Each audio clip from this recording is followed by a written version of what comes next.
यह एक जवान लड़की और एक रहस्यमयी लड़के की कहानी है। दोनों मिलते हैं और धीरे धीरे दोस्त बन जाते हैं, लेकिन लड़की को नहीं पता कि वह लड़का असल में एक वेयरवुल्फ है। जब उसका राज खुलता है तो क्या होता है? क्या सब ठीक रहता है या कहानी बन जाती है दिल तोड़ देने वाली? यह आप इस कहानी में जानेंगे। सनी 64 साल की विधवा महिला है। वह अपने परिवार के साथ अमेरिका में रहती है। हर आम औरत की तरह उसने भी सामान्य जीवन जिया है। उसने शादी की, बच्चे हुए और अब उसके पोते पोती भी हैं। उसने एक लंबी और सफल जिंदगी जी है, लेकिन उसके दिल के किसी कोने में एक खालीपन है। ये खालीपन क्या है, ये हम आगे जानेंगे। एक दिन सनी अपने परिवार के साथ नाश्ता कर रही होती है। वे उसकी पोती यूनेजू की बात कर रहे होते हैं, जो इस समय दक्षिण कोरिया में पढ़ाई कर रही है। उसी बीच उसे एक फ़ोन आता है। फ़ोन उसके पुराने घर के बारे में होता है, जो दक्षिण कोरिया में है। उसे वह घर बेचने के लिए वहां जाना पड़ेगा, लेकिन वहां जाने का ख्याल ही उसे सुन्न कर देता है। अपने देश में उसके साथ कुछ ऐसा हुआ था जिसे वह याद नहीं करना चाहती। फिर भी वह दक्षिण कोरिया जाने का फैसला करती है। एयरपोर्ट पर उसकी पोती यूनेजू उसे लेने आती है। फिर वे दोनों पुराने घर की ओर जाते हैं। घर को देखकर सनी भावुक हो जाती है। उसकी बहुत सारी यादें उस घर से जुड़ी हैं, लेकिन यूनेजू कहती है कि यह तो भूतिया घर जैसा दिखता है। ये सुनकर सनी कहती है कि 47 साल पहले जब वे यहाँ आए थे तब भी यह ऐसा ही दिखता था, और तभी वह 47 साल पुरानी यादों में खो जाती है। उस घर में पहले एक आदमी रहता था। वह अपने खलिहान में जंगली जानवर रखता था। वह उन्हें खाना खिलाता था, लेकिन एक जानवर बहुत खतरनाक था, इसलिए उसे ताले में बंद रखा जाता था। एक दिन जानवरों को खाना खिलाते समय उस आदमी को दिल का दौरा पड़ा और उसकी मौत हो गई। इसके बाद घर खाली हो गया। फिर सनी अपने परिवार के साथ वहां रहने आई। साल था 1965। सनी की उम्र 17 साल थी। उसे फेफड़ों की बीमारी थी, इसलिए उसकी माँ उसे काम नहीं करने देती थी। घर के कामों में उसकी छोटी बहन सूंजा मदद करती थी। उन्हें संघर्ष करते देख पड़ोसी मदद के लिए आते हैं। वे लोग अच्छे थे। उसी समय वे एक आदमी से भी मदद मांगते हैं, लेकिन वह आदमी बेरुखी दिखाता है। सनी की माँ कहती है कि उसे परेशान मत करो, वह आदमी है जीताए। वह सनी के दिवंगत पिता के बिजनेस पार्टनर का बेटा है। 2 साल पहले जब सनी के पिता की मौत हुई थी, तब उसके पिता ने उनकी मदद की थी। जीताए ने ही उन्हें इस घर में रहने की व्यवस्था करवाई थी। लोग कहते थे कि भविष्य में सनी और जीताए की शादी होगी, लेकिन सनी उसे बिल्कुल पसंद नहीं करती थी। उसका घमंडी स्वभाव ही वजह था, और सच कहे तो जीताए एक घटिया इंसान था। घर की सफाई के बाद सनी की माँ पड़ोसियों को खाने पर बुलाती हैं। खाने की मेज पर पड़ोसी उनके परिवार के बारे में सब जान जाते हैं, लेकिन सनी को उनका खाना खाने का तरीका पसंद नहीं आता। वे लोग गंदगी से खाते हैं और खाना गिराते रहते हैं। सफाई पसंद सनी को ये सब देखकर घिन आती है और वह वहां से उठ जाती है। बाहर टहलते हुए उसे खलिहान से आवाज सुनाई देती है। वह थोड़ी डरती है लेकिन नजरअंदाज कर देती है। रात को जब सब सो जाते हैं, सनी जाग रही होती है और रो रही होती है। तभी वही आवाज फिर सुनाई देती है, इस बार और तेज। डर के मारे वह बहन के पास जाती है, लेकिन बहन उसे डांट देती है। माँ भी सो रही होती है, इसलिए वह खुद खलिहान देखने जाती है। हाथ में फावड़ा लेकर वह धीरे धीरे दरवाजे की ओर बढ़ती है। दरवाजा खोलते ही वह सन्न रह जाती है। उसे समझ नहीं आता कि सामने इंसान है या जानवर। अचानक वह प्राणी उसकी ओर बढ़ता है। वह चीख उठती है। वह प्राणी उस पर कूदकर भाग जाता है। आवाज सुनकर उसका परिवार घबराकर उसकी मदद के लिए दौड़ता है। उधर वह रहस्यमयी प्राणी अंधेरे में छिपकर सब देख रहा होता है। अगले दिन जब पड़ोसियों को इस घटना के बारे में पता चलता है, तो वे मान लेते हैं कि वह कोई जंगली जानवर था। वे मिसेस नाम से कहते हैं कि पहले जो आदमी यहाँ रहता था, वह खलिहान में जानवर पालता था। जाने से पहले वे उन्हें कुछ आलू भी दे जाते हैं। इसी बीच सनी की नज़र खलिहान के पास कुछ हलचल पर पड़ती है। पहले सबको लगता है कि वही पिछली रात वाला जानवर है। मिसेस नाम उसे डराकर भगाने की कोशिश करती हैं, लेकिन जब उन्हें एहसास होता है कि वह हमला नहीं कर रहा, तो वे उसे पास बुलाती हैं। जब वह आखिरकार बाहर आता है, तो सब हैरान रह जाते हैं। वह कोई जानवर नहीं, बल्कि एक लड़का होता है। सब पूरी तरह उलझन में पड़ जाते हैं। वह दिखने में इंसान है, लेकिन उसका व्यवहार पूरी तरह जानवर जैसा है। मिसेज नाम उसे एक आलू देती है और वह उसे जंगली जानवर की तरह खाने लगता है। अब समस्या खड़ी हो जाती है। उन्हें समझ नहीं आता कि इस जंगली लड़के के साथ क्या करें। सबसे पहले वे पुलिस को बुलाते हैं ताकि उसे अपने साथ ले जाएं। पुलिस अधिकारी कहता है कि शायद ये कोरियन युद्ध के 60,000 अनाथ बच्चों में से एक हो सकता है। वह कहता है कि उसे अनाथालय भेज दिया जाएगा, लेकिन जैसे ही वह अधिकारी उसके पास जाकर जांच करने की कोशिश करता है, लड़का इतनी डरावनी दहाड़ मारता है कि सबकी जान निकल जाती है। स्थिति देखकर अधिकारी अपना इरादा बदल देता है। वह कहता है कि वे बाद में रिपोर्ट करेंगे और वहां से चला जाता है। इसके बाद मिसेज नाम उसे लेकर काउंटी ऑफिस जाती हैं ताकि उसकी पहचान पता चल सके, लेकिन वहां का अधिकारी उनकी मदद करने से मना कर देता है। हताश होकर मिसेज नाम उसे रिश्वत देती हैं ताकि वह रिकॉर्ड चेक करे। अधिकारी मान जाता है, लेकिन कहता है कि इसमें समय लगेगा, इसलिए फिलहाल उस लड़के की देखभाल मिसेज नाम को ही करनी होगी। यहीं पर उनकी असली दयालुता सामने आती है। वह खुद उसे नहलाती हैं, अपने दिवंगत पति के कपड़े पहनाती हैं और उसे अपने साथ खाने की मेज पर बैठने देती हैं। लेकिन लड़का अपने जंगली व्यवहार से सबको निराश कर देता है। वह भूखे जानवर की तरह खाना खाता है और हर जगह गंदगी फैला देता है। ये सब देखकर सन यी को घिन आती है। वह अपनी माँ से पूछती है कि आखिर कब तक उन्हें ये सब सहना पड़ेगा। वह कहती है कि उसे जितनी जल्दी हो सके घर से निकाल देना चाहिए, लेकिन मिसेज नाम फैसला करती है कि वह लड़का घर के अंदर ही सोएगा। अगले दिन वह सन यी से कहती है कि कुछ और दिनों तक उसे सहन कर ले। फिर मिसेज नाम उस लड़के को सन यी के पास छोड़कर खुद डाकघर चली जाती है। इसके बाद सन यी अपनी किताबें खोलकर सामान जमाने लगती है, लेकिन जब वह नीचे रखा डिब्बा निकालने की कोशिश करती है तो वह निकाल नहीं पाती क्योंकि ऊपर के डिब्बे बहुत भारी होते हैं। उसी समय वह देखती है कि वह लड़का उसकी तरफ आ रहा है। वह डर जाती है और उसे दूर जाने के लिए कहती है, लेकिन वह उसकी तरफ बढ़ता ही रहता है। ये देखकर सन यी घबरा जाती है। वह चीखने लगती है और सिर पकड़ लेती है, लेकिन तभी उसे एहसास होता है कि वह लड़का उसकी मदद कर रहा है। वह आसानी से भारी डिब्बे उठाकर हटा देता है। ये देखकर सन यी को शर्म महसूस होती है क्योंकि उसने उसके बारे में गलत सोचा था। वह उसे धन्यवाद के रूप में मक्का देती है। लड़का चुपचाप मक्का लेता है और अपने कोने में जाकर बैठ जाता है। अब सन यी को समझ आता है कि वह उतना खतरनाक नहीं है जितना उसने सोचा था। इसी बीच जी ताए घर आ जाता है। उसे सामान खोलते देख वह कहता है कि इस घर में एक आदमी की ज़रूरत है। वह अपनी ताकत दिखाने के लिए एक डिब्बा उठाने की कोशिश करता है, लेकिन जल्दी ही समझ जाता है कि वह उससे नहीं उठेगा। अपनी शर्म छिपाने के लिए वह गुस्सा दिखाने लगता है।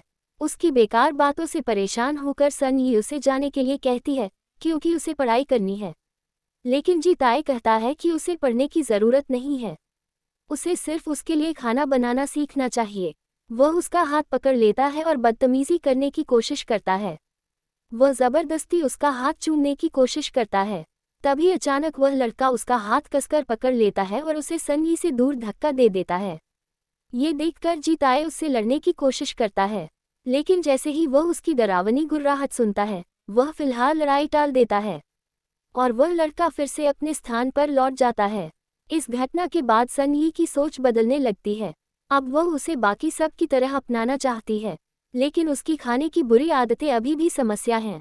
इसलिए सन यी कुत्तों को ट्रेन करने वाली किताब पढ़ना शुरू कर देती है। क्योंकि वह जानवर की तरह व्यवहार करता है, इसलिए वह उसे उसी तरह सिखाने का फैसला करती है। अगले दिन वह उसके लिए आलू उबालती है। जब वह अपनी माँ से उसके बारे में पूछती है तो उसे पता चलता है कि उसका नाम रख दिया गया है चुलसू।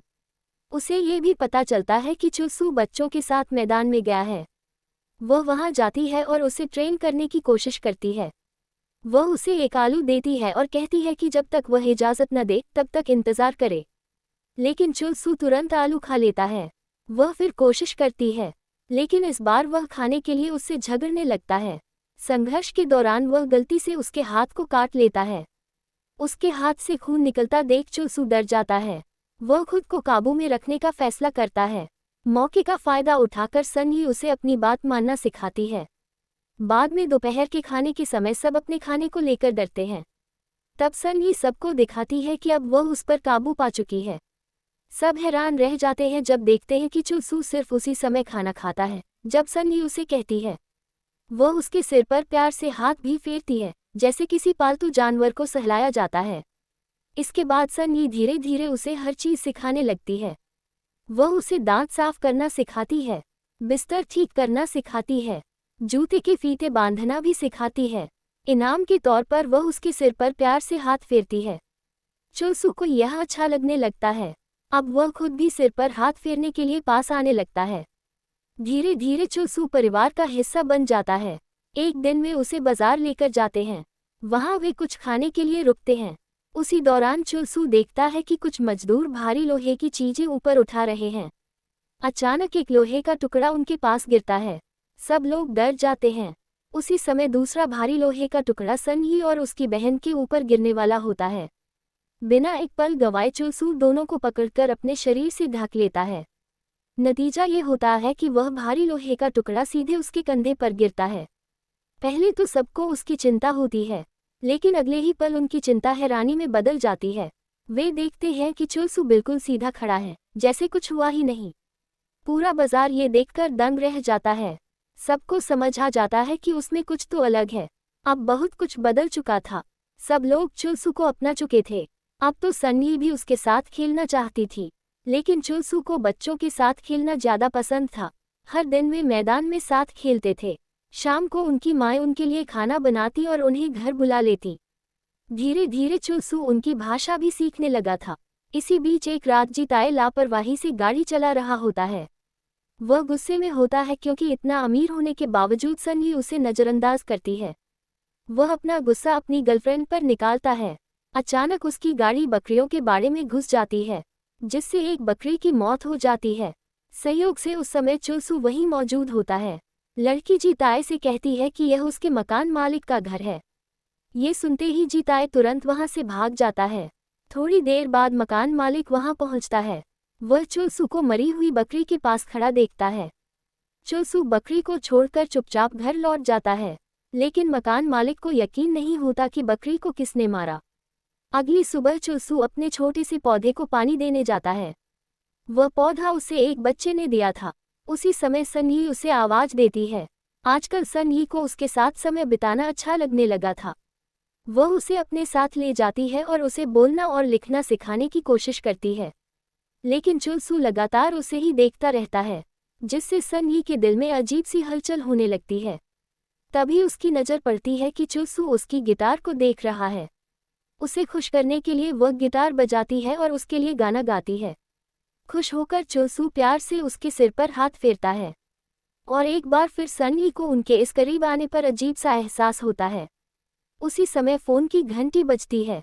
वह फ़ोन उठाती है और पता चलता है कि यह काउंटी ऑफिस से है। वे बताते हैं कि उन्हें एक विशेष संस्था मिल गई है जहां ऐसे बच्चे को रखा जा सकता है। वे चुलसू को ले जाने के लिए तैयार हैं। ये सुनकर सन्नी उदास हो जाती है। वह हमेशा उसे घर से हटाना चाहती थी, लेकिन अब उसके मन में कुछ बदल चुका था। वह तुरंत कह देती है कि आपने गलत नंबर मिलाया है और फ़ोन काट देती है। फिर वह चुलसू को बाहर खेलने के लिए ले जाती है। उस रात जब दोनों एक दूसरे को देखते हैं तो अपने आप मुस्कुरा देते हैं। जब चुलसू उसकी नज़रें महसूस करता है तो वह उसके पीछे पीछे चलने लगता है। हालांकि सन्नी को यह अच्छा लगता है, फिर भी वह उसे अपने कमरे में आने से रोक देती है। इसलिए चुलसू उसके दरवाजे के ठीक बाहर लेट जाता है। बाद में सन्नी भी अपना बिस्तर दरवाजे के पास खिसका लेती है, क्योंकि उसे पता होता है कि चुलसू दूसरी तरफ लेटा है। एक तरह से दोनों साथ साथ सो रहे होते हैं। तभी अचानक मुसीबत आ जाती है। आधी रात को जीताए नशे में धुत होकर घर में घुस आता है। चुलसू दूर से उसे देख रहा होता है। जीताए सन्नी के कमरे के दरवाजे के पास जाता है और उसे खोलने की कोशिश करता है, लेकिन उससे पहले ही सन्नी सतर्क हो जाती है। वह बाहर आकर उससे पूछती है कि वह यहाँ क्यों आया है। जवाब में जीताए कहता है कि उसे इतना एहसान फरामोश नहीं होना चाहिए। आखिर उसने ही उन्हें यहाँ रहने दिया है। वह कहता है कि उसे उसके साथ देर रात की पार्टी में चलना होगा। जब सन्नी मना करती है तो वह ज़बरदस्ती करने लगता है। वह उसे अपने साथ चलने के लिए मजबूर करता है। ये देखकर चुलसू गुस्से से भर जाता है। वह जोर जोर से गुर्राने लगता है, लेकिन इस बार जीताए नहीं डरता, क्योंकि उसके साथ कई आदमी होते हैं। इसी बीच सन ये जीताई का हाथ काट लेती है। गुस्से में जीताई उसे जमीन पर धक्का देकर गिरा देता है। अब चुलसू खुद को काबू में नहीं रख पाता। उसकी गुर्राहट भयानक दहाड़ में बदल जाती है। उसका शरीर धीरे धीरे जानवर जैसा बदलने लगता है। ये देखकर सब डर जाते हैं। उन्हें समझ आ जाता है कि चुलसू आधा इंसान और आधा जानवर है। फिर चुलसू उन पर हमला कर देता है। शुरू में वे उसे रोकने की कोशिश करते हैं, लेकिन उनकी कोई कोशिश काम नहीं आती। चुलसू उनकी हड्डियां तोड़ देता है और उन्हें दूर फेंक देता है। आखिर में वो जीताई तक पहुंच जाता है और उसका चेहरा नोचने की कोशिश करता है। उसी समय सन यी चिल्लाकर उसे रुकने को कहती है, और जैसे एक प्रशिक्षित जानवर आदेश मानता है, वैसे ही चुलसू तुरंत रुक जाता है। धीरे धीरे वो फिर से सामान्य हो जाता है। थोड़ी देर बाद पुलिस वहां पहुंचती है और मामले की जांच शुरू करती है। एक तरफ जीताई शिकायत करता है कि चुलसू ने उसे मारने की कोशिश की। दूसरी तरफ सन यी आरोप लगाती है कि जीताई ने उसके साथ जबरदस्ती करने की कोशिश की। जब पुलिस जीताई से सवाल करती है तो वह गुस्से से भर जाता है। वह कहता है कि यह घर उसका है। वह सन यी से पूछता है कि उसके अस्पताल के बिल कौन भरता है, उन्हें रहने के लिए छत किसने दी है। ये सुनकर सन यी फट पड़ती है। वह कहती है कि यह सब उसके पिता ने दिया था, क्योंकि कंपनी के असली संस्थापक उसके पिता थे। जीताई का पिता तो बाद में जुड़ा था, और जब उसके पिता की मौत हुई तो जीताई ने कंपनी हड़प ली। इसलिए जीताई ने उनके लिए कुछ नहीं किया। ये सब उनकी अपनी संपत्ति है। ये सुनकर उसकी माँ उसे चुप कराने की कोशिश करती है। उधर जीताई का अहंकार बुरी तरह आहत हो जाता है। वह लगभग रोने की हालत में आ जाता है। गुस्से में वह कहता है कि या तो वे चुलसू को घर से निकाल दें या फिर खुद इस घर से चले जाएं। ये सुनकर सन यी और भड़क जाती है। वह पुलिस से कहती है कि वह उसके खिलाफ कानूनी कार्रवाई करना चाहती है। फिर वह जीताई से कहती है कि अपने पिता को बुलाए, क्योंकि उसे कंपनी के बारे में कुछ सवाल पूछने हैं, और अगर वह ऐसा नहीं करना चाहता तो उन्हें अकेला छोड़ दे। ये सुनकर जीताई के पास कोई जवाब नहीं बचता। वह गुस्से में आकर घर का सामान तोड़ने लगता है। नतीजतन पुलिस को चुलसू को थाने ले जाना पड़ता है। थाने में भी जीताई पुलिस से घमंड से बात करता है। वह चाहता है कि चुलसू को गिरफ्तार किया जाए, लेकिन पुलिस अधिकारी उसके रवैये को देखकर पूछता है कि वह आधी रात को नशे में किसी के घर क्यों घुसा था। वह ये भी कहता है कि जीताई के दोस्त तो अक्सर थाने के चक्कर लगाते रहते हैं। आखिर में वह कंपनी में धोखाधड़ी की जांच कराने की धमकी भी देता है और कहता है कि बेहतर होगा कि मामला शांति से सुलझा लिया जाए। ये सुनकर जीताई समझ जाता है कि अब मामला उसके हाथ से निकल चुका है। उसे मजबूरी में अपना घमंड निगलना पड़ता है। आखिरकार जीताई समझौते के लिए मान जाता है, लेकिन वह एक शर्त रखता है, चुलसू घर के अंदर नहीं रहेगा। अब सब लोग गंदे खलिहान की सफाई कर रहे होते हैं। वहीं मिसेज नाम देखती है कि उनकी सफाई पसंद बेटी बदबू से परेशान नहीं हो रही। वह ये सब चुलसू के लिए सह रही है। इसी बीच जीताई वहां आता है। वह मिसेज नाम से कहता है कि उन्हें ऐसे झगड़ा नहीं करना चाहिए। आखिर वह सन यी से शादी करने वाला है। ये सुनकर सन यी अंदर से टूट जाती है। बाद में जीताई को घर के पुराने मालिक के कुछ कागज मिलते हैं। उन्हीं में उसे एक चिट्ठी मिलती है जिसमें चुलसू का राज छिपा होता है। वह उस प्रोफेसर के पास जाता है जिसने वह चिट्ठी भेजी थी और उससे सब सच बताने की मांग करता है। दूसरी तरफ जब चुलसू खलिहान में बंद होता है तो सन यी बाहर बैठकर पढ़ाई करती है ताकि वह उसे देख सके। बाद में जब उसकी माँ किसी काम से बाहर जाती है तो सन यी चुलसू के पास जाती है। उसे देखकर चुलसू खड़ा होने की कोशिश करता है, लेकिन वह खुद को रोक लेता है क्योंकि सन यी ने उसे बैठकर रहने का आदेश दिया था। ये देखकर सन यी उसे उठने की इजाज़त दे देती है। तुरंत चुलसू उत्साह से अपनी बनाई हुई तस्वीर उसे दिखाता है। फिर वह इशारा करता है कि वह उसका गिटार सुनना चाहता है, लेकिन सन यी कहती है कि उसका गिटार टूट गया है। इसके बजाय वह उसे एक कहानी की किताब देती है।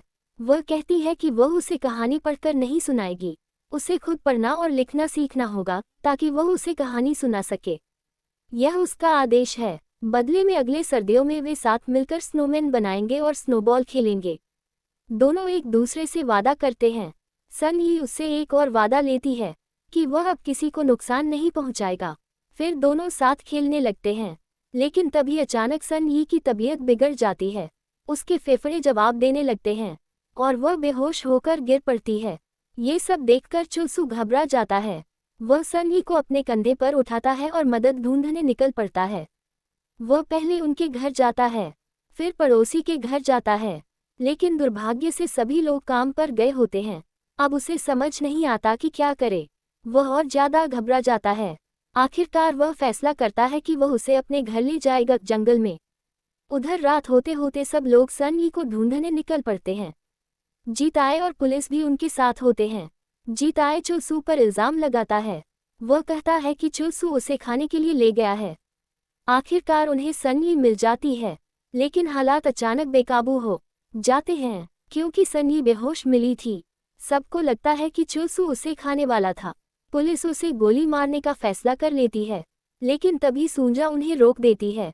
वह पुलिस को धक्का देकर अलग करती है और चुलसू के पास जाती है ताकि साबित कर सके कि वह खतरनाक नहीं है। इसी अफरा तफरी का फायदा उठाकर लोग चुलसू को पकड़ लेते हैं और चुलसू भी विरोध नहीं करता क्योंकि उसने सन यी से वादा किया था कि वह किसी को नुकसान नहीं पहुंचाएगा। बाद में वे उसे जंजीरों से बांध देते हैं। अब पुलिस और बाकी लोग इस मामले में पूरी तरह शामिल हो जाते हैं। जीताए उस प्रोफेसर को भी ले आता है जो चुलसू का राज जानता है। वह सबको बताता है कि इस घर के पहले मालिक डॉक्टर पार्क सुपर सोल्जर बनाने पर काम कर रहे थे। उन्होंने इंसानों पर प्रयोग किए थे। उनके डीएनए में भेड़िए का डीएनए मिलाया गया था और चुलसू उसी प्रयोग का नतीजा है। वह ये सब इसलिए जानता है क्योंकि वह डॉक्टर पार्क का दोस्त था और उसी क्षेत्र में काम करता था। तभी पुलिस अधिकारी उसे बीच में रोक देता है। वह नहीं चाहता कि इस मामले में सरकार का नाम आए। अब दोनों की सोच अलग है। प्रोफेसर चुलसू को अपने साथ ले जाकर उसके ऊपर और परीक्षण करना चाहता है, लेकिन पुलिस अधिकारी इसका विरोध करता है। उसे डर है कि इससे सरकार की बदनामी हो सकती है। वह धमकी देता है कि अगर चुलसू फिर से हिंसक हुआ तो उसे मार दिया जाएगा। ये सुनकर सूंजा और मिसेज नाम दंग रह जाती हैं, लेकिन जीताए के चेहरे पर खुशी आ जाती है। उस रात सब लोग घर में ही रुकते हैं ताकि चुलसू पर नजर रख सकें। उसे निगरानी में रखा जाता है, लेकिन हिंसा देखने के बजाय वे देखते हैं कि चुलसू पढ़ने और लिखने की कोशिश कर रहा है। उन्हें ये भी पता चलता है कि वह सन यी के बिना खाना नहीं खाता। धीरे धीरे सबको लगने लगता है कि शायद वे उसके बारे में गलत सोच रहे थे। बाद में जब प्रोफेसर उसके टेस्ट पूरे करता है तो उसे पता चलता है कि चुलसू का शरीर पूरी तरह इंसानों से अलग है। उसका ब्लड ग्रुप तय नहीं किया जा सकता। उसकी हड्डियों की मजबूती और मांसपेशियों की ताकत हाथी जैसी है। उसे समझ आ जाता है कि अंदर से चुलसू सच में एक जानवर जैसा है, लेकिन उसके स्वभाव को देखकर वह सच छिपाने का फैसला करता है, क्योंकि अगर सरकार को सच पता चला तो वे उसे मार देंगे। अगले दिन सब कुछ बदल जाता है। प्रोफेसर सबके सामने घोषणा करता है कि रिपोर्ट बिल्कुल सामान्य है। ये सुनकर पुलिस अधिकारी फैसला करता है कि चुलसू बस एक अनाथ बच्चा है जिसे इंसानों के बीच रहना कभी सिखाया ही नहीं गया। वह उसके खिलाफ कोई कार्रवाई न करने का निर्णय लेता है। ये सुनकर जीताए गुस्से से भर जाता है। वह बहस करने लगता है और साबित करने की कोशिश करता है कि चुलसू खतरनाक है। इस बीच सन यी अस्पताल से वापस लौटती है और सीधे चुलसू से मिलने जाती है। शुरू में चुलसू खड़े होने की अपनी इच्छा को रोकता है, लेकिन जैसे ही वह उसे इजाज़त देती है वह तुरंत उसे गले लगा लेता है। ये पल देखकर सबकी आंखें नम हो जाती हैं। प्रोफेसर कहते हैं कि चुलसू में सीखने और सभ्य बनने की इच्छा है। उसे नुकसान पहुंचाना सिर्फ एक बेकार हत्या होगी। पुलिस अधिकारी भी उनकी बात से सहमत हो जाता है। वह चुलसू को एक सामान्य इंसान घोषित कर देता है और फैसला करता है कि वह परिवार के साथ ही रहेगा। ये सुनकर सब खुश हो जाते हैं, लेकिन जीताए के मन में नफरत और बढ़ जाती है। गुस्से में वह ऐलान करता है कि उसने चुलसू को एक बकरी मारते हुए देखा है। वह अपनी साथ वाली लड़की को गवाह बनाकर लाता है और उसे साबित करने की कोशिश करता है, लेकिन मकान मालिक इस बात की पूरी तरह पुष्टि नहीं कर पाता। वह मानता है कि उसने उस रात चुलसू को मरी हुई बकरी के पास देखा था, लेकिन उसने उसे बकरी मारते हुए नहीं देखा। इसके बाद जीताए और सन यी के बीच जोरदार बहस छिड़ जाती है। ये देखकर पुलिस अधिकारी फैसला करता है कि वह कल इसकी जांच करेगा। फिलहाल वह झगड़ा रोक देता है। जीताए समझ जाता है कि चीजें उसकी योजना के मुताबिक नहीं चल रही हैं। उसकी झुंझलाहट और बढ़ जाती है। उस रात वह सोचता रहता है कि कैसे साबित करे कि चुलसू एक खतरनाक जानवर है। तभी उसके दरवाजे पर दस्तक होती है। वह मकान मालिक होता है। वह जीताए से कहता है कि शायद चुलसू ने बकरी नहीं मारी, क्योंकि अगर वह चाहता तो आसानी से बाड़ पार कर सकता था। लेकिन बाड़ टूटी हुई थी और बकरी के शरीर पर सिर्फ पसलियां टूटी थीं, कोई खुले घाव नहीं थे। साथ ही उसने उस रात टायर के निशान भी देखे थे। फिर वह जीताए से कहता है कि कल वह पुलिस को सब कुछ बताएगा और उसकी गाड़ी की जांच भी करवाएगा। ये सुनकर जीताए समझ जाता है कि वह फंस चुका है। वह मकान मालिक से पूछता है कि वह क्या चाहता है। मकान मालिक कहता है कि वह पुलिस को कुछ नहीं बताएगा, लेकिन सिर्फ तभी जब जीताए सन्ही और चुलसू को परेशान करना बंद कर दे और अपने शहर वापस चला जाए। इतना कहकर वह चला जाता है और जीताए अब एक खतरनाक कदम उठाने की तैयारी करने लगता है। उधर सन्ही चुलसू के पास आती है। वह उससे पूछती है कि क्या उसने सच में बकरी को मारा था, लेकिन अफसोस चुलसू अपने मन की बात नहीं बता पाता। उसकी चुप्पी देखकर सन्ही निराश होकर चली जाती है। दूसरी तरफ जीताए मकान मालिक का पीछा करता है। वह उसे लोहे की पाइप से मारता है, फिर बिजली काट देता है जिससे निगरानी कैमरे बंद हो जाते हैं। वह एक गार्ड को भी बेहोश कर देता है और फिर खलिहान का दरवाज़ा खोल देता है। अंदर जाकर वह चुलसू को बहकाने की कोशिश करता है। शुरू में चुलसू उस पर गुर्राता है, लेकिन फिर जीताए कहता है कि सन्ही दुखी है क्योंकि उसका पसंदीदा गिटार खो गया है जो मकान मालिक के घर में है। वह ये भी कहता है कि सन्ही उससे नफरत करती है, लेकिन अगर वह गिटार ला दे तो वह उसे फिर से पसंद करेगी। फिर जैसे ही बिजली वापस आती है, कैमरों में चुलसू दिखाई नहीं देता क्योंकि वह अब मकान मालिक के घर की तरफ जा रहा होता है। वहां पहुंचकर वह गिटार ढूंढने लगता है, लेकिन अपनी अपार ताकत की वजह से वह चीजें तोड़ने लगता है जिससे लोग डर जाते हैं। दूसरी ओर जीताए पुलिस को भड़काता है। वह कहता है कि चुलसू और मांस खाने मकान मालिक के घर गया है। जब सब वहां पहुंचते हैं तो उन्हें एक लड़की की चीख सुनाई देती है। चुलसू तो बस उसे बताने की कोशिश कर रहा होता है कि वह गिटार ढूंढ रहा है, लेकिन लड़की उसे गलत समझ लेती है और रोकने की कोशिश करती है। चुलसू उसे हल्का सा धक्का देता है, लेकिन दुर्भाग्य से उसका छोटा सा धक्का भी बड़ा हादसा बन जाता है। अब पुलिस और बाकी लोग मान लेते हैं कि चुलसू सच में एक दरिंदा है। वे उसे मारने की तैयारी करने लगते हैं। ये देखकर सन्ही भी हैरान रह जाती है, लेकिन फिर वह उसके पास जाती है और उसे शांत होने के लिए कहती है। चुलसू उसे दिखाता है कि वह गिटार लेने आया था। ये देखकर सन्ही उसे समझाती है कि गिटार यहाँ नहीं है। आखिरकार वह उसे शांत करने में सफल हो जाती है, लेकिन तभी जीताए गोली चलाना शुरू कर देता है। वह चारों तरफ अफरा तफरी मचा देता है। वह एक आधे इंसान से हार स्वीकार नहीं कर सकता। वह उसे मार डालना चाहता है, लेकिन सन्ही बीच में आ जाती है। वह जीताए को रोकने की कोशिश करती है। जवाब में जीताए उसे थप्पड़ मार देता है और उसे पीटने लगता है। ये देखकर चुलसू का नियंत्रण टूट जाता है। उसका गुस्सा हावी हो जाता है और सबकी आंखों के सामने वह एक वेयरवुल्फ में बदलने लगता है। इसके बाद चुलसू जीताए पर हमला कर देता है। लोग उसे रोकने की कोशिश करते हैं, लेकिन चुलसू उसका गला काटकर उसे मार देता है। अब सब लोग सदमे में हैं। उन्हें यकीन नहीं होता कि उन्होंने अभी क्या देखा। चुलसू भी समझ जाता है कि अब सब उसे एक खतरनाक जानवर मानेंगे। वे उसे यहाँ रहने नहीं देंगे, इसलिए वह सन्ही को पकड़ता है और जंगल की ओर भागने लगता है। वह उसे अपने सुरक्षित घर में ले जाना चाहता है, लेकिन लोग ऐसा होने नहीं देना चाहते। अफसर उसे मारने का आदेश दे देता है। चुलसू भागता रहता है। वह उसे जंगल की गहराई में ले जाना चाहता है, जहां कोई उन्हें नुकसान न पहुंचा सके। इंसान बहुत क्रूर होते हैं। कुछ देर बाद वे रुकते हैं। चुलसू को गोली लगी होती है। सन्ही उसके घाव पर पट्टी बांधती है। वह उससे कहती है कि उसे फर्क नहीं पड़ता अगर वह एक जानवर है। वह उसके अंदर के इंसान को जानती है। इतना कहकर वह बेहोश हो जाती है। चुलसू उसे पत्तों से ढक देता है और उसके पास ही सो जाता है। अगले दिन सन्ही गोलियों की आवाज़ से जागती है।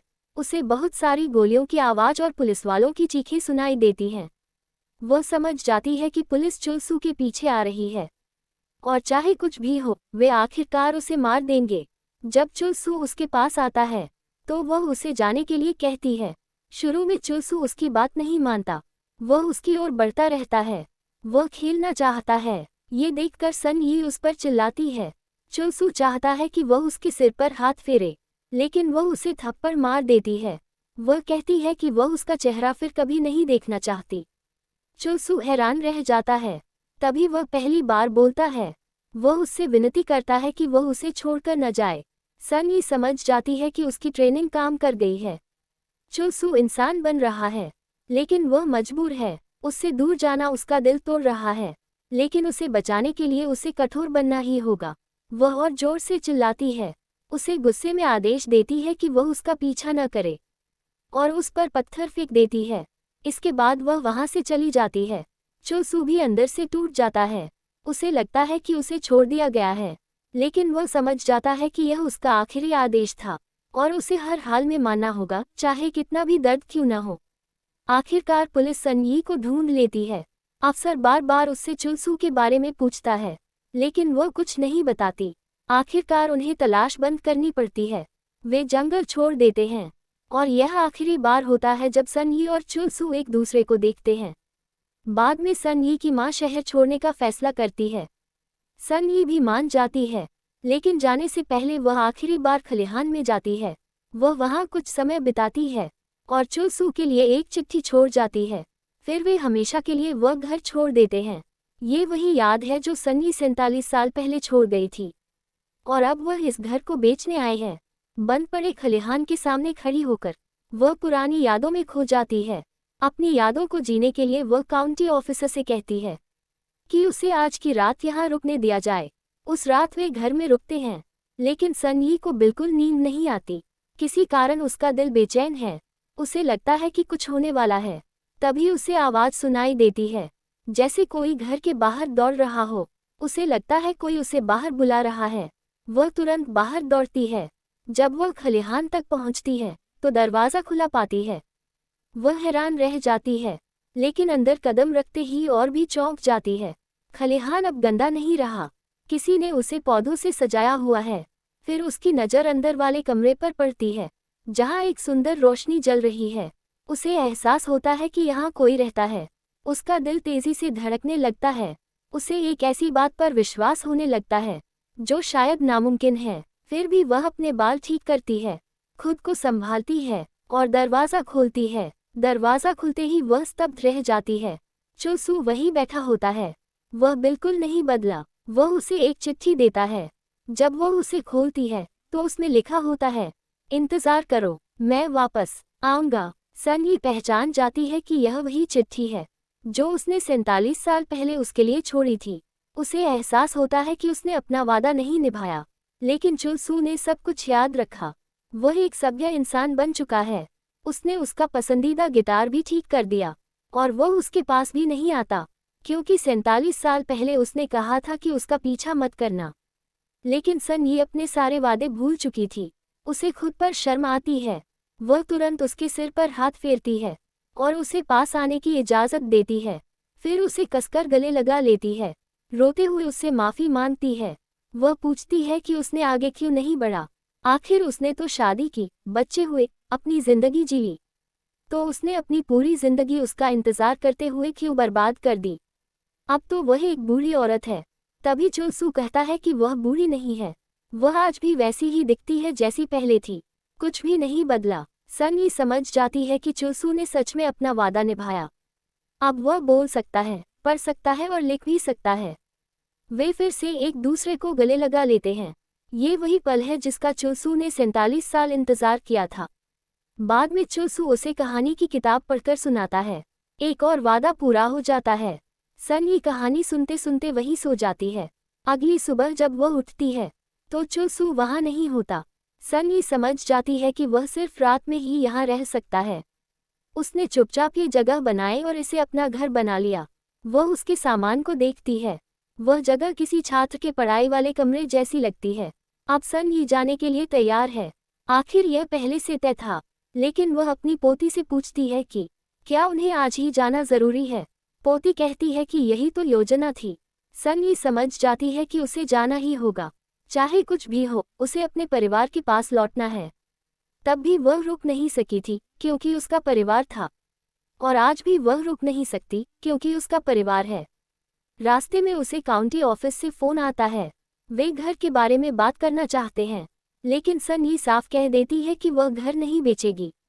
वह चुल सू के लिए कुछ नहीं कर सकी, लेकिन कम से कम उसे उसकी पसंदीदा जगह पर जीने देगी। वह उसके लिए इतना तो कर ही सकती है। उधर चुलसू उसे जाते हुए देखता है। एक बार फिर वह उससे दूर हो रही है, शायद हमेशा के लिए। उसे उसका आखिरी वादा याद आता है, एक ऐसा वादा जो वह निभा सकती थी, लेकिन फिर भूल गई। चुलसू एक स्नोमैन बनाने लगता है। एक दिन सनली ने वादा किया था कि अगर वह उसे कहानी पढ़कर सुना देगा तो वह उसके साथ स्नोबॉल फाइट खेलेगी। अब वह उसकी ओर से वह वादा निभा रहा है। अब वह अपनी बाकी जिंदगी ऐसे ही बिताएगा, उसकी यादों में खोया हुआ और हमेशा के लिए अकेला। वीडियो आपको कैसा लगा? अगर पसंद आया हो तो लाइक ज़रूर करें और कमेंट में अपनी राय बताएं, इससे हमें बहुत मदद मिलती है। ऐसी ही खूबसूरत कहानियाँ सुनने के लिए चैनल को सब्सक्राइब करना न भूलें।